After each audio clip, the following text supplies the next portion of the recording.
Exclusivo Noticentro 1, explosiva denuncia del presidente Gustavo Petro contra su ex canciller Álvaro Leiva.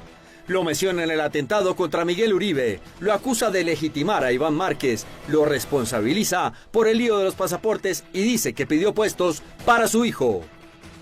Nuevo sistema de pasaportes, Imprenta Nacional será la encargada de hacerlos. Hubo acuerdo con Portugal y no con Thomas Gregg & Sons. Procuraduría investiga al director de la Unidad Nacional de Protección. Así termina juicio contra el expresidente Álvaro Uribe Vélez. Alerta por expansión de disidencias FARC de alias Iván Mordisco. Crean otro frente guerrillero. Miguel Uribe tendrá otra cirugía. Su esposa publica imagen del precandidato. Afirma que dará un pequeño gran paso.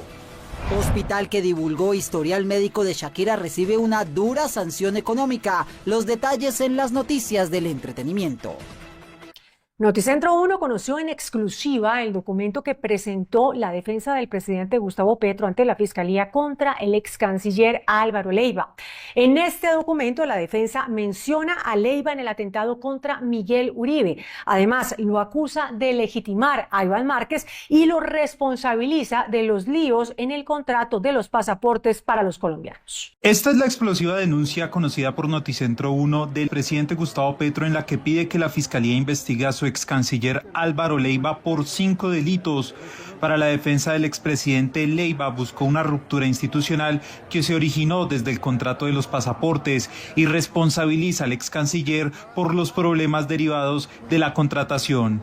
Además señala que Leiva pidió puestos para su hijo. Gustavo Petro rechazó nombrar a Jorge Leiva, hijo del denunciado, como embajador o canciller, un hecho que marcó el inicio de una campaña de confrontación pública. El episodio del hijo de Leiva, dice la defensa de Petro, originó la campaña por parte del exfuncionario. Esta animosidad personal, combinada con su salida del cargo, proporciona el contexto necesario para entender las motivaciones detrás de las narrativas difamatorias y desestabilizadoras que Leiva desplegó posteriormente. En otro aparte de la denuncia se menciona que Leiva desconoció al presidente y a sus ministros al decir que el ex cabecilla de las FARC, Iván Márquez, estaba vivo. Esta declaración, emitida sin autorización presidencial ni competencia legal, generó confusión diplomática y legitimó simbólicamente a un actor armado ilegal, afectando la credibilidad del Estado en materia de seguridad. En este punto, el documento relaciona a Leiva con los hechos que rodearon el atentado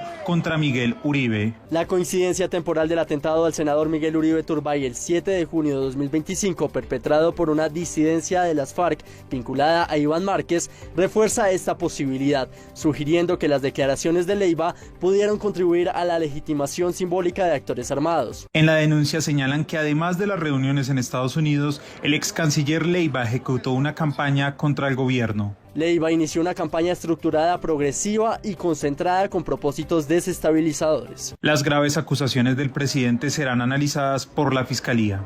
El gobierno nacional anunció que en las próximas horas estará listo el nuevo sistema de pasaportes que funcionará en conjunto con Portugal. El jefe de gabinete, Alfredo Sade, anunció que asumió la responsabilidad de garantizar la continuidad del servicio de expedición de pasaportes tras la orden del presidente de no prorrogar el contrato con Thomas Gregg & Sons.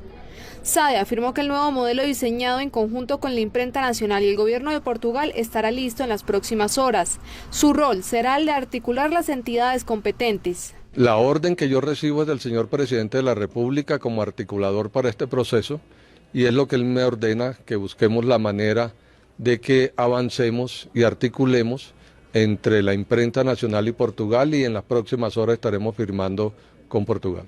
Además, aseguró que no serán permitidas uniones temporales fantasma y que se fortalecerá la capacidad productiva de la Imprenta Nacional con apoyo de Portugal sin intermediaciones innecesarias. El contrato actual garantiza la entrega de 24 a 48 horas con estándares reconocidos y el objetivo, dice Sade, es mantener esa eficiencia. El expresidente Ernesto Samper acusó al exministro Álvaro Leiva de intentar desestabilizar su gobierno en los años 90. del senador Miguel Uribe. El expresidente Ernesto Samper señaló que no es la primera vez que el exministro Álvaro Leiva intenta conspirar contra un gobierno. Según Samper, en su primer mandato, Leiva ya habría intentado una alianza. No es la primera vez que el exministro Álvaro Leiva intenta armar una conspiración contra un gobierno legítimamente elegido. Recordó que durante su propio mandato, Leiva intentó orquestar una alianza entre las FARC, el paramilitar Carlos Castaño, el esmeraldero Víctor Carranza, ciertos militares, 3 expresidentes y un vicepresidente con apoyo incluso de algunos prelados religiosos. En ese momento denunció Samper el complot y que fue expuesto gracias al comisionado de paz. Se le olvidó que en Colombia los golpes no prosperan mientras no se involucren los Estados Unidos, que no lo hacen, al menos públicamente, desde el derrocamiento de Allende. La afirmación del expresidente remarca una trayectoria de intrigas que, según él, no ha detenido a Leiva y señala que ninguna conspiración prosperó. La Procuraduría abrió investigación al director de la Unidad Nacional de Protección, Augusto Rodríguez, por fallas en la seguridad de líderes sociales.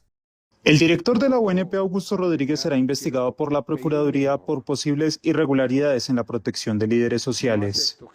Por una presunta omisión en la atención de solicitudes presentadas por líderes y lideresas sociales que requerían la asignación de esquemas de seguridad. Además, el Ministerio Público indagará si funcionarios fueron trasladados y dejaron a sus protegidos. Por las presuntas irregularidades presentadas en la reubicación de agentes de protección para ejercer funciones administrativas, a pesar de la falta de personal para desarrollar labores de seguridad. La Procuraduría iniciará con la recolección de evidencias. Tras la investigación que avanza en la Fiscalía por los audios filtrados de Álvaro Leiva, el hoy precandidato presidencial Daniel Palacios afirmó que a Petro, abro comillas, se le vence en las urnas, cierro comillas. Recientemente, la Fiscalía General inició una investigación tras la difusión de audios donde el ex canciller Álvaro Leiva supuestamente trama un plan para derrocar al presidente Gustavo Petro. Daniel Palacios, precandidato presidencial y exministro del Interior, rechazó las acusaciones. Lo que hay que decir con absoluta claridad, a Gustavo Petro lo sacamos el 7 de agosto de la presidencia de la República con el voto de los colombianos. Asimismo, Palacios calificó los audios como sospechosos. El ex canciller es un miembro del gobierno de Gustavo Petro, es una persona que ha militado en la izquierda, es la misma persona que propuso la constituyente, que hoy el señor Montalegre, ministro de Justicia, también apoya. Es el que propuso la extensión del periodo de Petro, es el que propuso la reelección para Petro. Entonces, digamos que es suficientemente sospechoso. Esta tarde concluyó formalmente el juicio contra el expresidente Álvaro Uribe Vélez. La sentencia se conocería el próximo mes de agosto. Tras escuchar casi 100 testigos y estudiar decenas de evidencias presentadas por la Fiscalía y la defensa del expresidente Álvaro Uribe, concluyó la etapa de juicio contra el exmandatario, investigado por 3 delitos. La diligencia concluyó con los alegatos del abogado Jaime Lombana, defensor de Uribe, quien dijo que en ningún momento el expresidente le dio órdenes a Diego Cadena. En Monsalve, él fue el que tomó unas iniciativas de buena fe, pero no fueron buscadas, mucho menos ordenadas o persuadidas por Álvaro Uribe Vélez. Decía yo, señora juez, que esa figura de la ascendencia es inaplicable, no es cierta. El abogado Lombana le reprochó a Cadena que se negara a declarar en el juicio. El jurista hasta ironizó en la actitud de Cadena. Y no declare, diga la verdad. Yo juré que iba a declarar. Estoy seguro que el doctor Granados juró que iba a declarar, que lo íbamos a poder controvertir. A finales de julio o inicios de agosto se conocería si el expresidente Uribe es condenado o absuelto. Noticia en desarrollo. Hay preocupación en el país por la expansión de las disidencias de alias Iván Mordisco, especialmente en el departamento del Cauca. A través de este comunicado, las disidencias FARC, al mando de alias Iván Mordisco, anunciaron la creación de un nuevo frente armado que sería denominado Andrés Patiño. Llegamos al territorio por múltiples llamados de líderes y miembros de las comunidades para acabar con los atropellos perpetrados por un grupo que se reclama como el Ejército de Liberación Nacional, ELN. En el comunicado de las disidencias indicaron que incursionarán en el sur del departamento del Cauca, en el macizo colombiano, que incluye los municipios de Bolívar, Sucre, Almaguer, La Vega, Rosas, La Sierra, San Sebastián y Santa Rosa. Esta es una noticia en desarrollo en Noticentro 1. La recuperación del precandidato presidencial Miguel Uribe Turbay continúa bajo estricta supervisión médica. Su esposa María Claudia Tarazona compartió hace pocos minutos a través de sus redes sociales la primera imagen del senador tras el atentado que sufrió, además de confirmar que será sometido a una intervención quirúrgica. Mañana a las 7 de la mañana, de la mano de Dios, sostenido por la Virgen y con su ejército de ángeles y los médicos, Miguel dará un pequeño gran paso, un escalón más que deberá transitar para construir el camino de su recuperación. Asimismo, Tarazona en su publicación agradeció por el apoyo recibido y pidió que continúen las oraciones. La primera temporada de lluvias en el país deja más de 168.000 familias afectadas. Esto según un reporte de la Unidad Nacional de Gestión del Riesgo de Desastres. La Unidad Nacional para la Gestión del Riesgo entregó el balance de la primera temporada de lluvias en Colombia, que hasta ahora deja una huella profunda de 31 departamentos. Se registran más de 168.000 familias afectadas en casi todo el país. Colombia sigue en su primera temporada de más lluvias. Desde que comenzó el año hemos registrado 2.700 eventos en todo el país.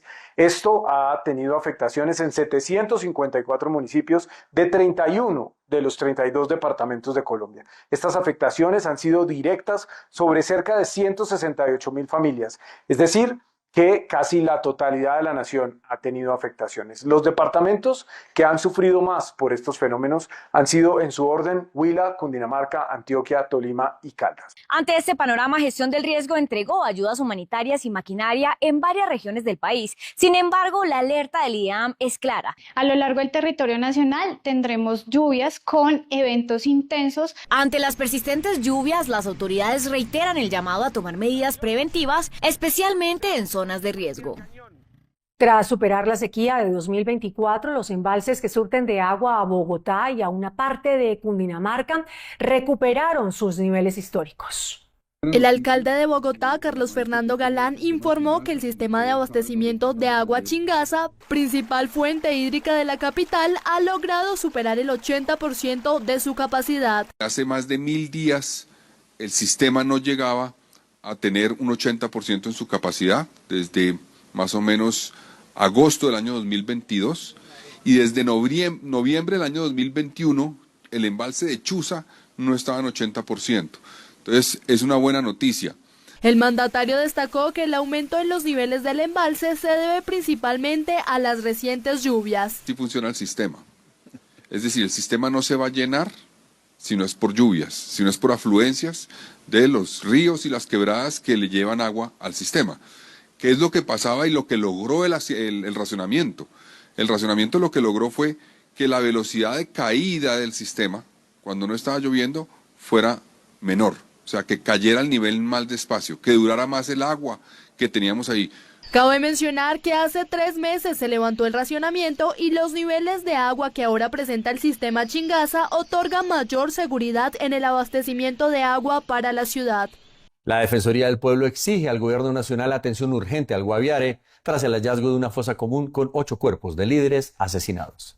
Ante el reciente hallazgo de 8 cuerpos de líderes sociales y religiosos en una fosa común en Calamar, la Defensoría del Pueblo hizo un llamado urgente a atender la crisis humanitaria que atraviesa el departamento del Guaviare.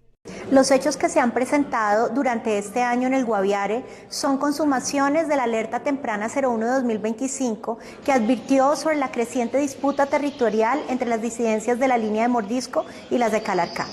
En la Defensoría del Pueblo hemos estado acompañando al pueblo del Guaviare y a sus autoridades. Las víctimas que llevaban desaparecidas desde abril habrían sido asesinadas por disidencias de las FARC. 2 de las víctimas fueron citadas por integrantes del mencionado grupo armado y 3 días después también fueron llamadas las 6 personas restantes con el fin de ser interrogadas sobre la posible presencia o creación de otro grupo delincuencial.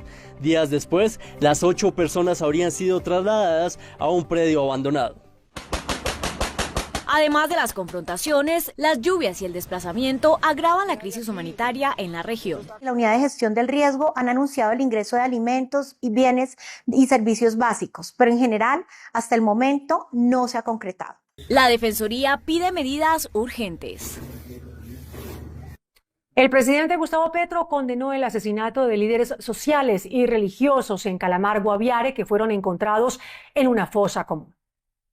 El presidente Gustavo Petro expresó su más profundo rechazo tras el hallazgo de una fosa común en zona rural de Calamar, Guaviare, donde fueron encontrados sin vida 8 líderes religiosos y sociales que estaban desaparecidos desde abril. Como presidente de la República me solidarizo con sus familias, sus comunidades de fe y con todos quienes hoy sienten este dolor. Hago un llamado urgente a las instituciones del Estado a redoblar esfuerzos para proteger a quienes lideran desde la fe. Las víctimas habrían sido secuestradas y asesinadas por grupos armados ilegales. Reafirmó su compromiso con la defensa de la libertad de cultos, la vida digna y la paz. Más de 440 días de retraso ya acumula la primera vía 5G o de quinta generación en el Valle del Cauca a cargo de la ANI. La primera vía de quinta generación del Valle del Cauca cumple más de 4 años de retraso en el inicio de sus operaciones. Se trata de la construcción del intercambiador de Sameco y la glorieta de Sencar, las cuales conectan al municipio de Yumbo con Cali. El proyecto en manos de la Agencia Nacional de Infraestructura no ha registrado avances. La obra debió iniciar en el 2021, tenía 36 meses para desarrollarse, pero 4 años después no vemos ningún avance en la obra del sector norte. Seguimos firmes en hacerle seguimiento a este proyecto y que las diferentes entidades encargadas asuman su responsabilidad y con prontitud puedan darle inicio a este proyecto importante para nuestra ciudad. En medio de esta situación, la Agencia Nacional de Infraestructura respondió que la principal causa del retraso ha sido la obtención de los permisos para la reubicación de las redes de servicios públicos, lo cual debería correr a mano de las empresas prestadoras y el gobierno local. La obra de la ANI tenía previsto su inicio en el año 2021 y se proyectaba que en este 2025 fuera finalizada. Sin embargo, no se ha cumplido con el cronograma que se ha establecido para tal fin. De momento mencionan que la única solución a la detención en las diferentes obras y frentes de construcción es que se pueda dar respuesta a la reubicación de las redes de servicios públicos. Desde Cali, Jorge Escobar Banderas, Noticentro 1. El secretario de Integración Roberto Angulo denunció que algunos líderes en Verá están bloqueando el acceso de niños de esa comunidad a servicios del distrito. Por segundo día consecutivo, los voceros de la comunidad en Vera, en el Parque Nacional, impidieron que niños y niñas accedieran a los servicios de protección y atención ofrecidos por la Secretaría de Integración Social de Bogotá. Los voceros de la comunidad en Vera han bloqueado el acceso de los niños y niñas a los servicios de infancia de integración social. Hoy solo pudimos llevarnos 22 niños a nuestros servicios. Según la entidad, los líderes condicionaron el traslado de los menores a la entrega de mercados prometidos por el gobierno nacional, lo que ha generado preocupación entre las autoridades. El señor Fernando Marugama no ha permitido que nosotros trabajemos con los niños de la comunidad. Este es un sitio riesgoso. Los niños allá están en un lugar seguro, con alimentación, con actividades pedagógicas, con juegos, en un sitio seguro, que es donde deben estar, y no nos lo están permitiendo. Cabe mencionar que desde mayo de 2025 más de 350 menores permanecen en el parque, en condiciones de vida no tan dignas. Pese a que muchos padres quieren que sus hijos accedan a los programas de bienestar, los voceros de la comunidad en Vera se niegan a permitirlo. La Policía Metropolitana de Bogotá desarticuló 2 bandas criminales que comercializaban estupefacientes y armas de fuego en la ciudad.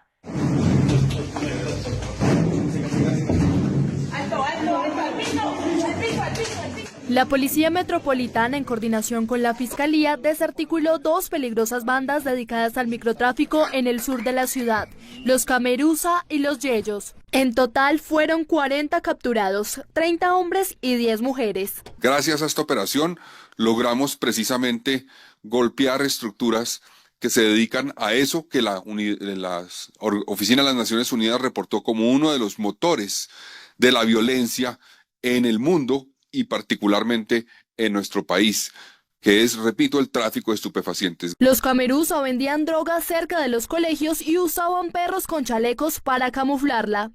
En la noche se hacían pasar por DJs en discotecas. Por su parte, los Yeyos ocultaban estupefacientes en carretillas de alimentos y hasta en coches de bebé.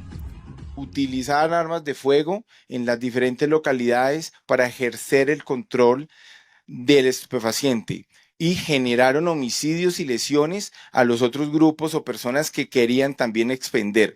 Ambas estructuras criminales traficaban con armas, comercializaban estupefacientes y estaban directamente vinculadas con varios asesinatos en la ciudad. Dentro de los allanamientos se incautaron 25 kilos de marihuana, armas, celulares y grandes cantidades de dinero. Regiones.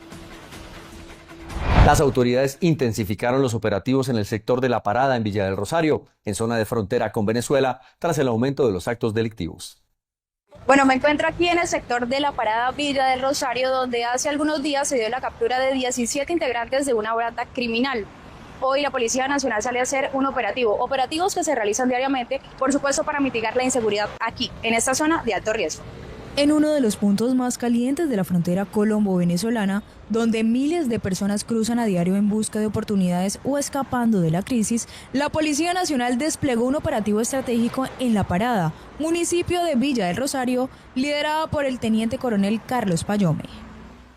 El sector de La Parada es un sector priorizado para la Policía Metropolitana de Cúcuta, con un personal de apoyo, una intervención especial que se viene desarrollando en ese sector, donde en conjunto con personal de policía judicial, inteligencia, personal de prevención, el personal de incluso la participación de nuestro Ejército Nacional, venimos desarrollando diferentes actividades con el fin de mitigar los hechos delictivos en este sector. Este sector, conocido por su intenso flujo migratorio y la presencia constante de redes ilegales, es clave para la seguridad del área metropolitana de Cúcuta. Por eso, las autoridades llegaron con pie firme, enfrentando delitos como el contrabando, el tráfico de estupefacientes y la trata de personas. En Tuluá, Valle del Cauca, fueron capturados 12 extorsionistas que hacían parte de la banda criminal La Inmaculada. En el marco de la operación Tuluá emprendida para la desarticulación de la banda La Inmaculada, fueron capturados 12 integrantes de esta organización criminal en las últimas horas, durante un operativo coordinado entre la Fuerza Pública del Departamento del Valle, la Fiscalía General de la Nación y el Gobierno Departamental. Bueno, en el marco de la operación Tuluá se realizaron 15 diligencias de allanamiento, de las cuales resultaron 12 capturas por orden judicial y una en flagrancia. Allí se capturó a Estefa, que era la coordinadora financiera de este grupo criminal, quien hacía todo el recaudo financiero a través de sus cobradores en la plaza de mercado, quienes hacían el control de los productos de primera necesidad allí. Noticentro 1 pudo conocer que los capturados perpetraban gran parte de su accionar criminal en los alrededores de la plaza de mercado de Tuluá, donde ejercerían extorsión en contra de los comerciantes. En el barrio Pío XII de Manizales, la policía asestó un fuerte golpe al microtráfico de la ciudad. Cerca de las 9 de la mañana, en el batallón de infantería número 22 Ayacucho de Manizales, alrededor de 25 uniformados del ejército, miembros de la SIJIN y personal de la fiscalía formaron para recibir instrucciones de alto mando y ejecutar una operación donde debían estar alertas y listos con sus armas para desarticular uno de los grupos de mayor venta de sustancias conocidos como el grupo delincuencial Cosmos, logrando materializar mediante el desarrollo de 9 diligencias de allanamiento y registro la captura de 8 personas por orden judicial por los delitos de concierto para delinquir con fines de tráfico de estupefacientes. La actuación de un agente encubierto permitió recopilar datos como los cabecillas de esta estructura, horas de expendio, sin olvidar los cotejos dactiloscópicos y el modus operandi de los sujetos, un rastreo que requirió meses. La policía reafirma su compromiso en la lucha contra el microtráfico, impactando de manera directa las estructuras delincuenciales. Para Noticentro 1, desde la ciudad de Manizales, Daniela Chaura. En el municipio de Trujillo, en el Valle del Cauca, fue capturado alias Jerry, uno de los cabecillas del Clan del Golfo en el suroccidente del país. En las últimas horas se confirmó la captura de alias Jerry, integrante del Clan del Golfo en el Valle del Cauca. El hombre de 48 años era uno de los cabecillas del grupo criminal en el municipio de Trujillo, donde realizaba tareas de sicariato y extorsión. Captura alias Jerry, integrante y cabecilla de este grupo delincuencial que opera especialmente en la zona de Trujillo a través del sicariato y la extorsión. De esta manera, este cabecilla es capturado y puesto de buen recaudo a la Fiscalía General de la Nación y es judicializado por el tráfico de armas, municiones, explosivos de uso privativo de las fuerzas militares. Alias Jerry era uno de los encargados de participar en las confrontaciones con el ELN para hacerse con el control territorial del Cañón de las Garrapatas, uno de los corredores más importantes para la movilización de la droga en el suroccidente colombiano. Económicas. Y en noticias económicas, el precio del dólar sigue cayendo y ya rompió el piso de los 4.000 pesos. El precio del dólar mantuvo su tendencia a la baja y en la jornada de este miércoles cayó en el promedio de 4.006 pesos, disminución de 41 pesos frente al día anterior. De esta manera la divisa tocó niveles que no se observaban desde hace un año. La incertidumbre global por los aranceles y la situación fiscal en Estados Unidos ha generado la situación. El dólar está contagiado del movimiento global del dólar en donde viene perdiendo valor. Las monedas como México, Brasil, inclusive el DXY, que está compuesto por las 6 monedas más importantes del mundo, vienen ganando valor con respecto al dólar y el peso colombiano no es la excepción. También se suma la situación fiscal y las movidas del gobierno nacional en los mercados financieros. El anuncio de monetización o de venta de divisas por parte del Ministerio de Hacienda también genera cierta presión bajista en la tasa de cambio. La tendencia se mantendrá por lo menos esta semana. El Consejo Colombiano de Seguridad aseguró que Colombia dejará de recibir 450 billones de pesos por el incumplimiento en las metas de reducción de la informalidad. El informe del Observatorio de Seguridad Laboral reveló que los incumplimientos de Colombia a uno de los objetivos de desarrollo sostenible le costaría al país cerca de 450 billones de pesos al 2030. Estos objetivos radican en una reducción considerable de la informalidad. De no bajar dichas tasas, la productividad seguirá estancada. Durante el Congreso del Consejo Colombiano de Seguridad realizado en Bogotá, se insistió en afianzar las políticas de formalidad empresarial y de empleo, lo cual generaría unos ingresos importantísimos, sobre todo en esa búsqueda que ha tenido nuestro país de mayores recursos para el Estado, que lo podemos hacer vía crecimiento económico y vía formalización laboral. Uno de los objetivos que tiene Colombia es la formalización de al menos 3.9 millones de trabajadores en los próximos 5 años. Tenemos que empezar a trabajar fuertemente en una política que apoye, que genere esa conversación desde la formalización en esos tipos de empresa. En este momento estamos por debajo de la meta en un 60%. La Bolsa de Valores de Colombia anunció la entrada de un nuevo título en el mercado bursátil para los inversionistas. El campañazo en la Bolsa de Valores dio la llegada al título de la renta fija BlackRock, que anunció la llegada al mercado colombiano de una línea de fondos cotizados en bolsa. Esta es una nueva línea en el mercado de valores que impulsa la inversión del país. Pasa una cosa muy importante, y es que además de traer un nuevo valor, lo que estamos es trayendo un nuevo tipo de activo. Las inversiones impulsan la economía del país. La Secretaría de Hábitat del Distrito Capital amplió las inscripciones para la Feria de Vivienda Mi Casa en Bogotá. Debido a las numerosas solicitudes, la Secretaría de Hábitat del Distrito Capital amplió hasta el 6 de julio las inscripciones para la Feria de Vivienda Mi Casa en Bogotá. Las familias interesadas en adquirir vivienda con los subsidios distritales, sea por oferta preferente o por Reactiva tu Compra, podrán inscribirse de forma virtual a través de la página web de la entidad. Este requisito es esencial para poder asistir a la feria en el Movistar Arena de la capital. Tienen que inscribirse previamente y tienen que inscribirse en la página web de la Secretaría del Hábitat, www.habitatbogotá.gov.co. Y si no alcanzan, digamos, no pueden inscribirse en la página web, recuerden que aquí en los Supercades vamos también a estar atendiéndolos para que se puedan inscribir. La funcionaria destaca la reactivación del programa para el sector y la economía. Este plan de vivienda, que es con recursos propios de Bogotá, tiene, por supuesto, la posibilidad de sumar los subsidios que vengan de caja de compensación a nuestros subsidios para que las familias bogotanas puedan llegar a tener vivienda de interés social y prioritario. La administración distrital contempla hasta 1.5 billones de pesos para esta iniciativa. El Ministerio de Comercio reportó un incremento en las visitas de extranjeros a Colombia en el mes de mayo. El dato del día. De acuerdo con el reporte del Ministerio de Comercio, entre enero y mayo del presente año ingresaron al país 1,9 millones de visitantes internacionales, lo que representa un incremento del 6,6% frente al mismo periodo del año 2024. Según los datos de Migración Colombia, los principales departamentos de destino para los visitantes internacionales fueron Bogotá, Antioquia, Bolívar y el Valle del Cauca. En cuanto a la conectividad aérea, durante abril del año 2025 se movilizaron 4,36 millones de pasajeros en vuelos regulares, lo que representa un crecimiento del 3,1%.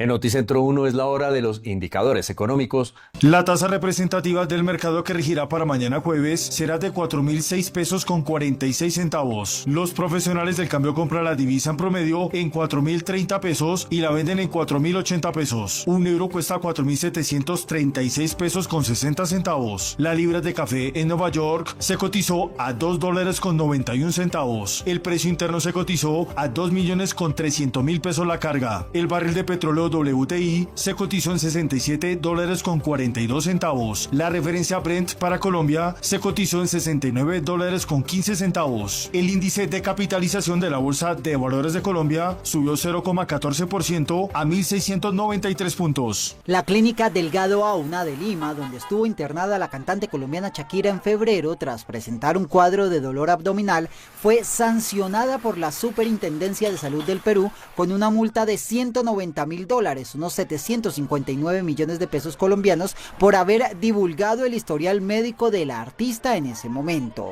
Los hechos sucedieron justo antes de su gran presentación en el marco del tour Las Mujeres Ya No Lloran, lo que obligó a la cancelación de uno de los shows programados. Pero antes de que el artista revelara la razón oficialmente, los medios de comunicación ya tenían la información suministrada, al parecer directamente por la clínica. Según el ente regulador, no solo se violó la privacidad del historial médico protegido por la Constitución de ese país, también la expresa petición de la cantante de no dar información de ella a ningún medio de comunicación o persona. A sus 43 años, el actor, guionista, director y productor Alejandro Aguilar ha marcado un camino significativo en la industria audiovisual colombiana. ¿Vos crees que yo me voy a preguntar a él si es virgen o si el marido está por llegar, hombre? Su amplia trayectoria y participación en numerosos proyectos que ahora lo llevan a debutar en la televisión estadounidense en la serie Dinastía Casillas, producida por una de las cadenas más importantes de ese país. Una franquicia que promete mucho, que se está haciendo realmente con unos valores de producción impresionantes. Esto siempre que uno lo dice es un poco exagerado, pero no había estado en un proyecto, digamos, que tuviera como estos valores de producción. Técnicamente estamos rodando a 3 cámaras, que eso es impresionante, a 3 cámaras. Alejandro alcanzó un récord en Colombia al protagonizar 25 películas, destacado por su disciplina, versatilidad y una carrera marcada de resiliencia.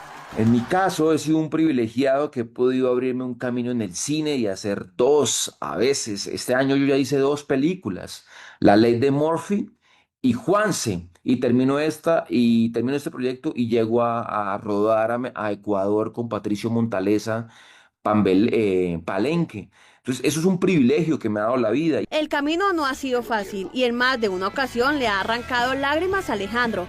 Sin embargo, con su resiliencia inquebrantable ha demostrado que tiene la fuerza y talento para llegar lejos.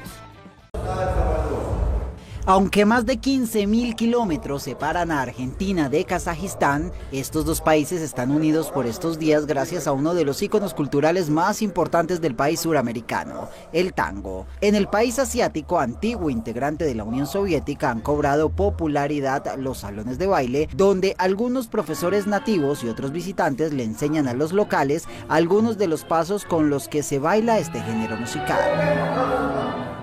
El fanatismo claramente los ha llevado a querer conocer más de la cultura latinoamericana y a descargar en sus aplicaciones de música éxitos de los cantantes de tango más famosos de la historia.